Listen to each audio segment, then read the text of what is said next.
स्थानिक स्वराज्य संस्थेच्या शाळांमध्ये यावर्षी मात्र विद्यार्थ्यांना मोफत दप्तर देण्याचा शासनाने निर्णय घेतला आहे।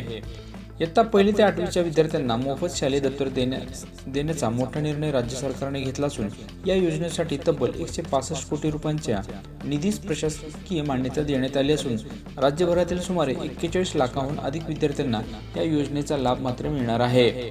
शालेय शिक्षण क्रीडा विभागाने या संदर्भात शासन निर्णय जारी केला असून बालकांचं मोफत व सक्तीचे शिक्षण हक्क कायदा 2009 आणि राष्ट्रीय शैक्षणिक धोरण 2020च्या पार्श्वभूमीवर विद्यार्थ्यांसाठी अनुकूल आणि आनंददायी शैक्षणिक वातावरण निर्माण करण्याच्या उद्देशाने हा निर्णय घेतल्याचं शासनानं म्हटलं आहे।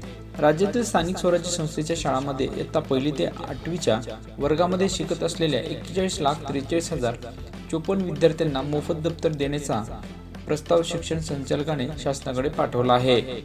या प्रस्तावानुसार 165 कोटी रुपयांचा निधी देखील मंजूर करण्यात आला आहे।